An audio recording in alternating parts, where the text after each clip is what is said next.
on, guys? Archery season is, man, just a few days away, and we have hit a speed bump. Last couple days have been rough for me. We have a problem. Fractured my thumb, blew it up, had a construction incident, and literally just demolished the end of my right thumb, which is my release arm. And yeah, it's a problem.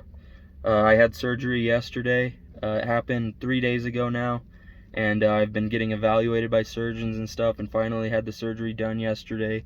So today I'm resting up, just taking it easy, and trying to see if we're gonna be able to hunt this year, guys. It's a lot to me. I'm devastated because we have worked harder this year on shooting and scouting more than we have any other year. We're dialed with our bows.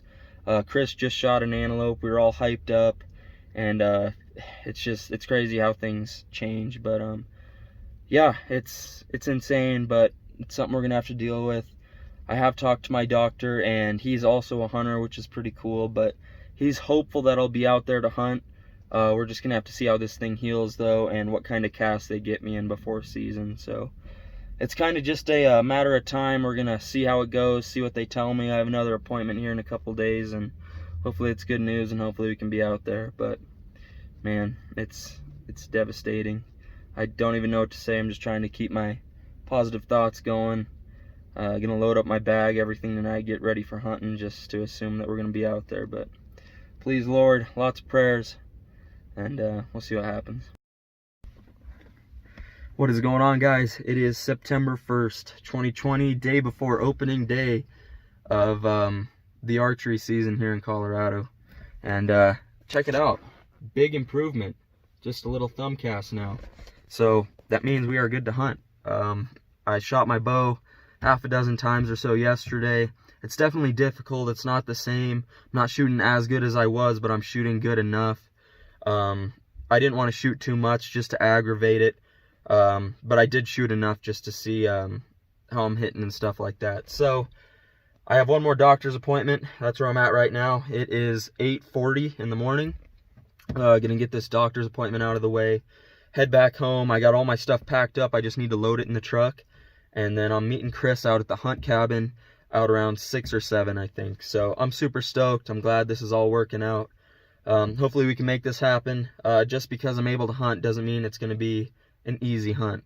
This was gonna be a hard hunt to begin with, so we're just gonna have to see what happens. It's gonna be even harder now with the screwed up thumb, but hey, we're gonna try to make it happen. These tags are not easy to come by. If it was an over-the-counter tag, I wouldn't be worried about it as much, but this was a draw tag that took me years to draw. So we will see what happens. I'm super stoked. I'm glad we're gonna be able to make this happen. Let's go kill a deer.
He was at 71.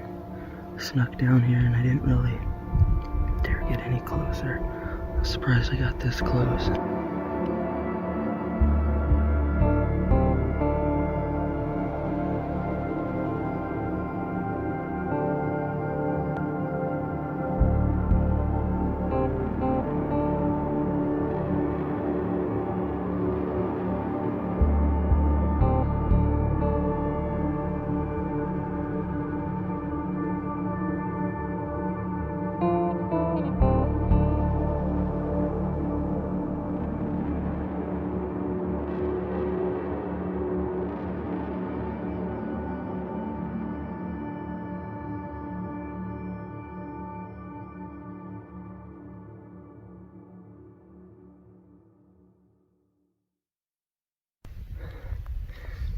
Good morning, guys. It is September 26th.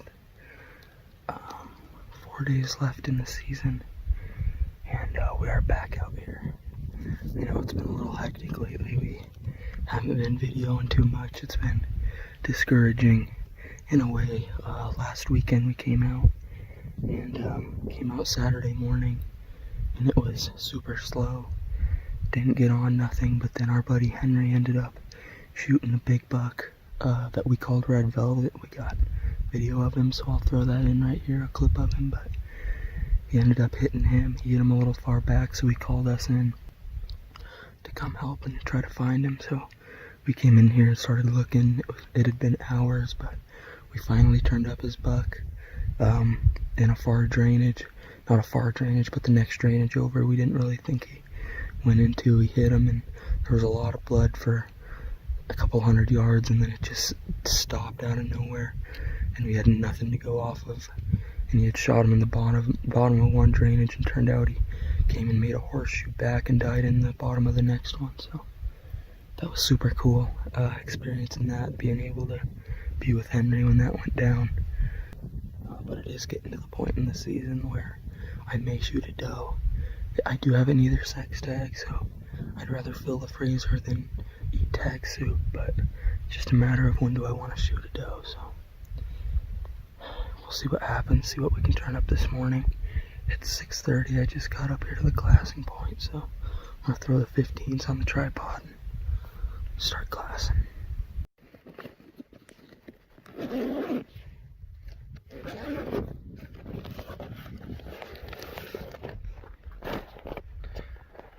Well, I've been glassing for about an hour and 15 minutes. I glassed one group of deer with a good buck in it.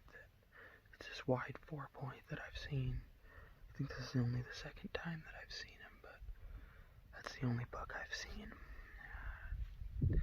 Very surprising, but the only other deer I saw were 2 does, and they were up on this high point, but so far nothing else. Hopefully they're just sleeping in and they're gonna come out here soon, but man,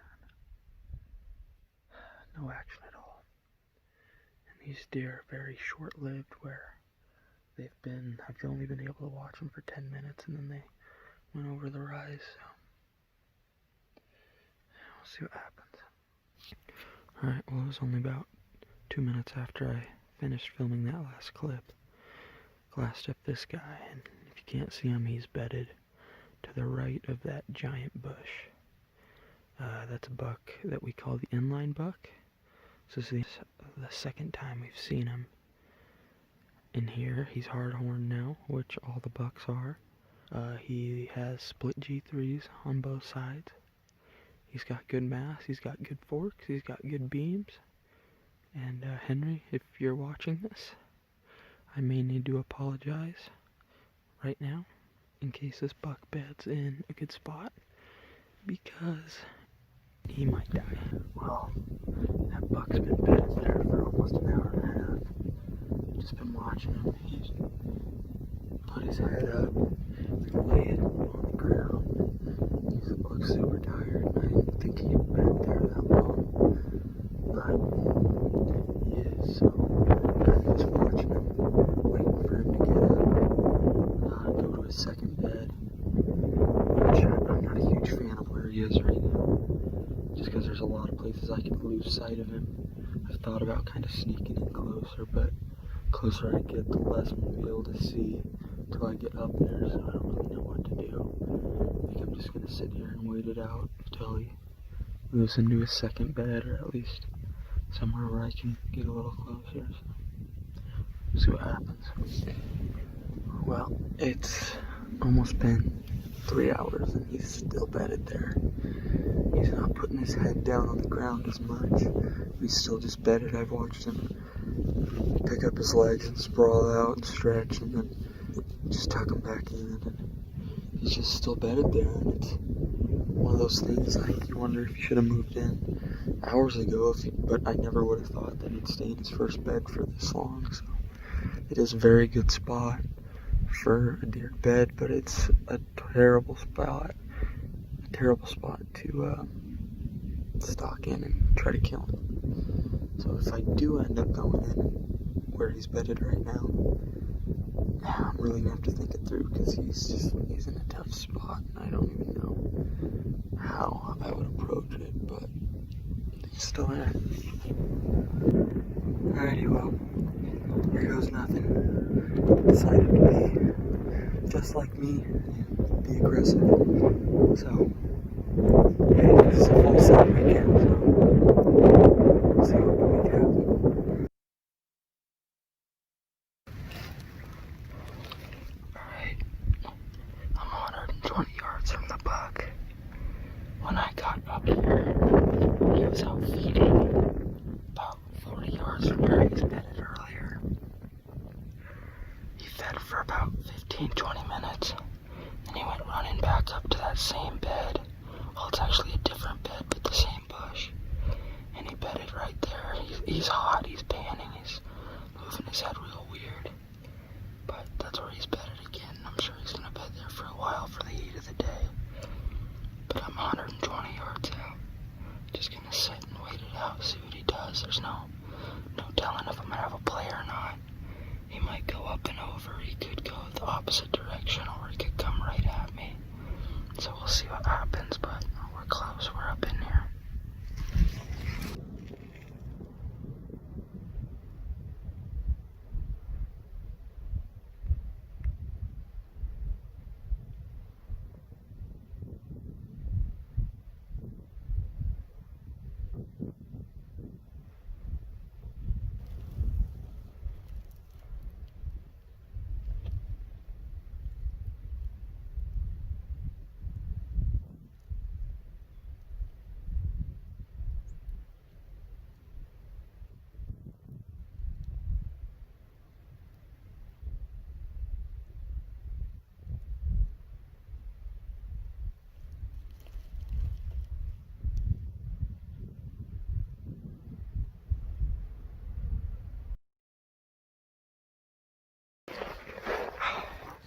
I don't know what just happened.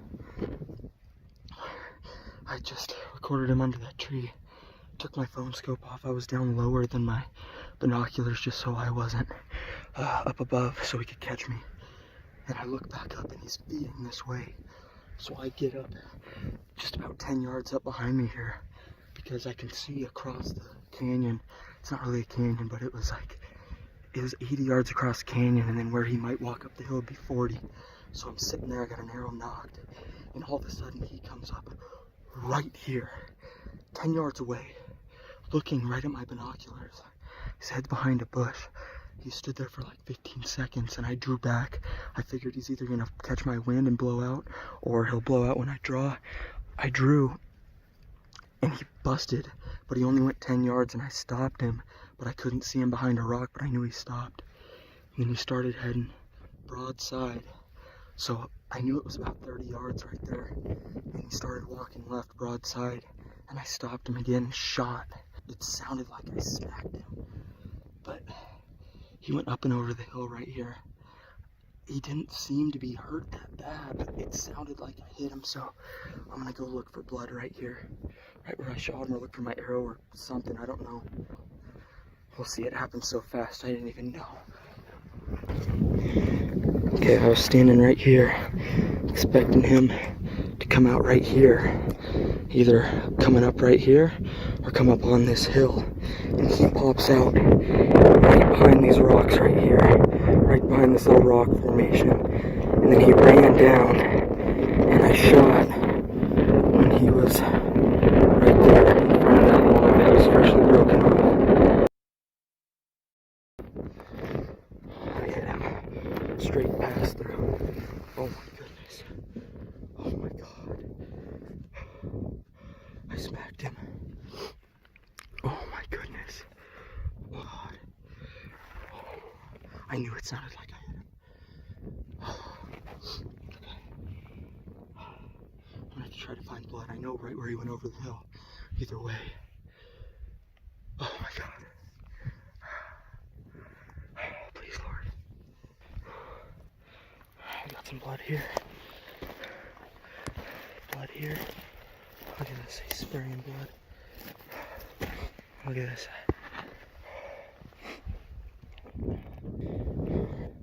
Okay, just for reference, here's the blood I'm on right now. That's the bush he was bedded under when we initially spotted him. And I shot him from over there. Oh, please, Lord. He's bleeding good. So, let's see.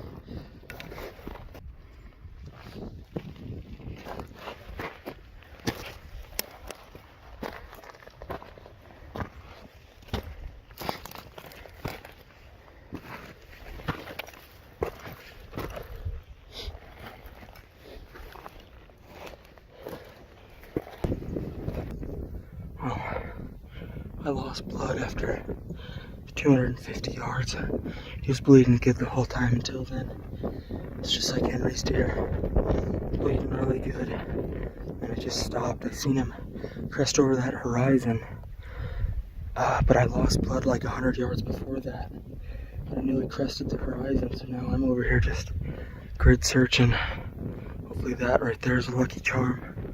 I'm freaking out. I know this is bow hunting, but he's got to be dead. I mean, look at this. It was a straight pass through. But like I said, I don't know where I hit him. The arc was good. It's just hard to say. I'm just going to keep grid searching. If I can't find him tonight, I'm going to have to back out and call Chris and Henry. This is what I didn't want to happen, but this is bow hunting, and we have to do our best. What's going on, guys? So this is future me popping in for a second, only because I did realize in the video I didn't film much the day after I shot my buck. But what ended up happening is I brought in Henry and his son Kyle. They were nice enough to come in and help look for my buck. I brought him in, we hiked all the way in there, and I brought him to last blood. We tried to look for more blood, never could find any. And from there it just started a grid search. I lost him in a really bad spot. Lots of boulders, lots of cliffs, stuff like that, where it's pretty much just a maze of rocks, and it's pretty much the worst nightmare to lose an animal in. But this being the first animal that I ever arrowed, it hurt big time. This is every bow hunter's nightmare to lose an animal, regardless how long you've been bow hunting or not. I did bow hunt last year, didn't get the chance to arrow anything, so this was the first animal I actually put an arrow through. I've practiced with a bow for going on 6-7 years, but I never really felt confident enough to hunt with it until the past couple years. This was the first deer tag I had with a bow, so this meant a lot to me, and obviously this was a nightmare. But I brought in Henry and Kyle. We looked all day. We put on countless miles, searched beds, glass beds, everything we could do, and sadly we did not turn up the buck. It crushed me, just knowing that I hit him, not knowing exactly where I hit him. There was good blood. He was bleeding out both sides, but there was just no closure. And it ate at me for a while. After that, we had the rifle hunt, so I was super busy helping other guys fill their tags. I had an over-the-counter rifle elk hunt I went on, but the whole time, this deer was just haunting my mind. He was living rent-free in my brain. So the first chance I got was the break between 3rd and 4th season rifle that I went in and had a chance to go look for my buck. I brought in Alec. I had a couple places in mind where the buck could be in the spots that Henry and all of us couldn't make it to that day. So I brought him in there, and we ended up turning up my buck. So I did record some footage from that day. It is very bittersweet.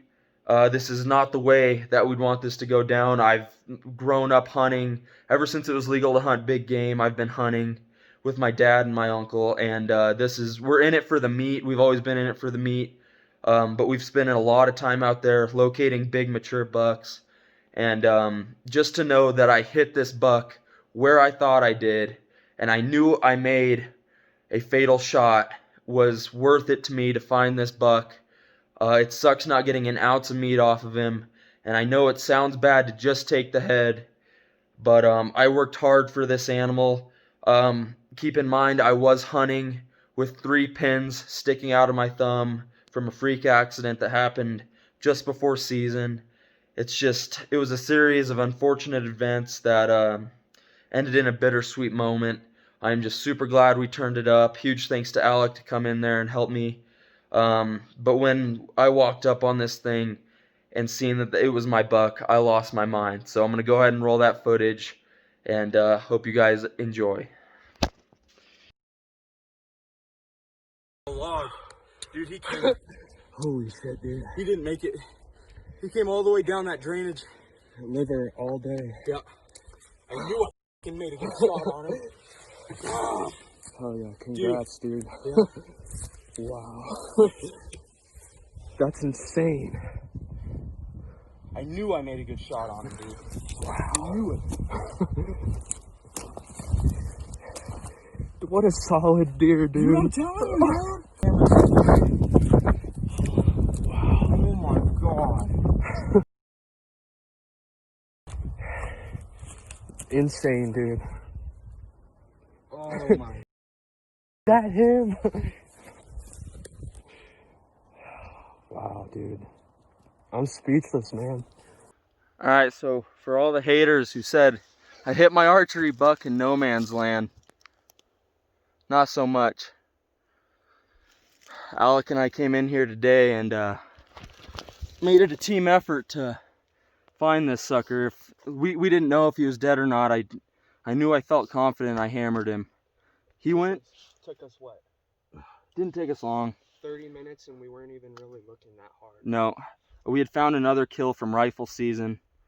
It's currently the break between 3rd and 4th season right now. We had found a rifle kill that had got us excited for a minute, and then we came down across the drainage, just getting back on our line, trying to make an effort to find this thing, and we just did it. I knew I had hit him good, so crazy. Look at this thing. Oh my god. Alright, well, this is not the way we wanted to find him, but that's why we came in here today, because I felt confident ever since archery that this deer died, and I put in a lot of effort to look for this deer. I killed him in a bad spot, or hit him in a bad spot, and just about as nasty as it gets. But we ran across him today, and holy cow. Oh my god. Such a pretty deer. Man. Yep. I'm speechless right now. Don't even know what to say. I knew I hit the thing good. Everybody told me otherwise, but I knew as soon as I hit that thing, I said I smacked him. And he went a little ways, but So much character too. yeah, it sucks we gotta find him like this, but at least we could put some closure to the story. Congrats, dude.